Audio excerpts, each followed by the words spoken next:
तो बीजेपी पर निशाना साधा अखिलेश यादव ने कि हार की हताशा है, जिस वजह से परेशान हैं। इधर पंपी जैन के ठिकानों पर पिछले 6 घंटे से रेड जारी है। ये रेड कन्नौज, कानपुर और मुंबई में पंपी जैन के अलग अलग ठिकानों पर चल रही है। मुंबई में पंपी जैन के 14 ठिकानों पर छापेमारी चल रही है। मुंबई के कांजूरमार्ग, विलेपार्ले और मलाड में पंपी जैन की कंपनियों पर रेड चल रही है। इनकम टैक्स की टीम पंपी की कंपनियों के दस्तावेजों को खंगाल रही है। ये अलग अलग जगह पर जहां पर रेड चल रही है उसकी तस्वीरें आपको दिखा रहे हैं। कानपुर, कन्नौज, दिल्ली, मुंबई, हाथरस, यहां तक कि सूरत और तमिलनाडु तक में रेड हो रही है। कन्नौज में जहां पंपी जैन के घर पर छापेमारी की कार्रवाई चल रही है, वहां से इंडिया टीवी संवाददाता रुचि कुमार की एक लेटेस्ट रिपोर्ट देखिए।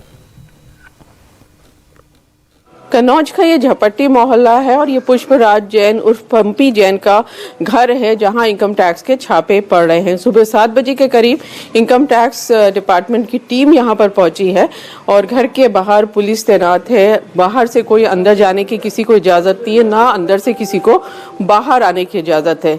पंपी जैन समाजवादी पार्टी के MLC हैं और अखिलेश यादव के खास बताए जाते हैं। नवंबर में लखनऊ में समाजवादी पार्टी के दफ्तर में समाजवादी इत्र लॉन्च हुआ था, जो पंपी जैन ने ही बनाया था। अब पंपी जैन के कन्नौज के, कानपुर के, मुंबई के, हाथरस के जो घर हैं, फैक्ट्रीज हैं, दुकानें हैं, वहां छापे डाले जा रहे हैं। पंपी जैन का पुराना कारोबार है, इत्र का पुश्तैनी कारोबार है और विदेशों में भी इत्र की सप्लाई होती है। वैसे तो पूरा कन्नौज शहर इत्र के लिए मशहूर है, यहाँ हर घर में इत्र बनता है, लेकिन पंपी जैन का इत्र खास होता है और महंगे इत्र ये बनाते हैं। कई विदेशों में इनकी सप्लाई है, तो काफ़ी ज़्यादा इनकी करीब 1.5 दर्जन के आसपास कंपनीज हैं जो इत्र सप्लाई करने का काम करती हैं। अब इनकम टैक्स विभाग ने यहाँ छापा मारा है।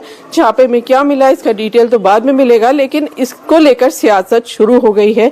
बीजेपी समाजवादी पार्टी पर और हमलावर हो गई है, क्योंकि अभी जो पीयूष जैन के घरों में कानपुर और कन्नौज में छापे पड़े थे, जिसमें 197 करोड़ कैश और सोना मिला था, तब भी बीजेपी ने समाजवादी पार्टी पर हमले किए थे, लेकिन समाजवादी पार्टी ने कहा था कि पीयूष जैन से उनका कोई लेना देना नहीं है। लेकिन पंपी जैन क्योंकि समाजवादी पार्टी के MLC हैं, तो जाहिर है कि बीजेपी ने समाजवादी पार्टी के ऊपर भ्रष्टाचार को लेकर हमले और तेज कर दिए हैं। कैमरामैन राजीव राय के साथ रुचि कुमार, इंडिया टीवी, कन्नौज। और इस वक्त संवाददाता विशाल प्रताप सिंह हमारे साथ जुड़ गए। हम सीधा उन्हीं का रुख करते हैं। विशाल, अभी तक जितने भी छापे पड़े हैं, क्या कुछ मिल पाया है IT विभाग को? देखिए मीनाक्षी, अगर क्या उनको मिला है इस बारे में जो डिटेल्स है वो निश्चित तौर पर शाम तक शेयर कर पाएगी IT विभाग। लेकिन IT विभाग के जो सूत्र हैं वो हमको बता रहे हैं कि जब ये रेड पीयूष जैन के यहाँ पड़ी थी GST की, तो उस दौरान उनको इंटरलिंकिंग मिली थी दोनों ही कंपनीज के बीच में, और उसी दौरान उनको इस बात के इनपुट्स मिले थे, न सिर्फ IT के कागजात के जरिए बल्कि मुखबिरों के जरिए, कि पंपी जैन जो कि समाजवादी पार्टी के MLC हैं और लंबे समय से समाजवादी पार्टी से जुड़े हुए हैं, इत्र का कारोबार करते हैं, कई विदेशों में उनकी फर्म काम करती हैं और विदेशों में उनकी कंपनी का जो इत्र है उसको बाकायदा एक्सपोर्ट किया जाता है। तो ये पता लगा है कि काफी सारे कागजात इस तरीके के मिल रहे हैं, जिससे निश्चित तौर पर शेल कंपनीज के जरिए टैक्स को बचाने या चोरी करने का मामला सामने आ रहा है। लेकिन डिटेल्स की अगर बात किया जाए तो उसके लिए निश्चित तौर पर थोड़ा इंतजार जरूर करना पड़ेगा। लेकिन देश भर में जिस तरीके से लगभग 50 ऐसे प्रतिष्ठान हैं, ठिकाने हैं, जहां पर सर्च की जा रही है, रेड की जा रही है, कानपुर, कन्नौज की बात कर लिया जाए, मुंबई की बात कर लिया जाए, तो देश भर में कई ऐसे ठिकाने हैं जहां पर पंपी जैन के। लेकिन विशाल, ये इत्र कारोबारियों का ये गुटखा कारोबारियों से क्या कनेक्शन है, और ये गुटखे के कारोबार से इत्र के कारोबार के बीच में ऐसा कौन सा लिंक एस्टैब्लिश हुआ है? देखिए, महत्वपूर्ण प्रश्न है मीनाक्षी आपका कि इत्र का कारोबार गुटखे के कारोबार से किस तरीके से एक दूसरे से रिलेट करता है।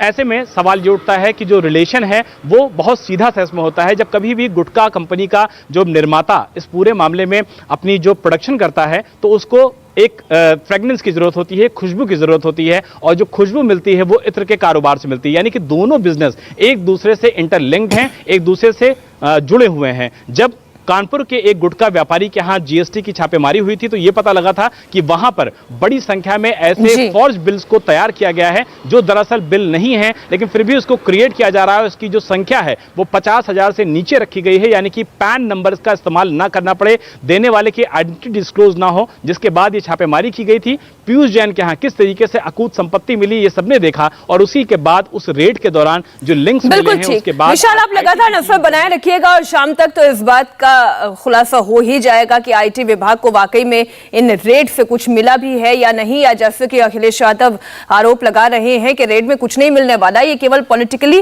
वेमिनिस्टता के लिए ये रेड की गई है। शुक्रिया पूरी जानकारी के लिए विशाल आपका।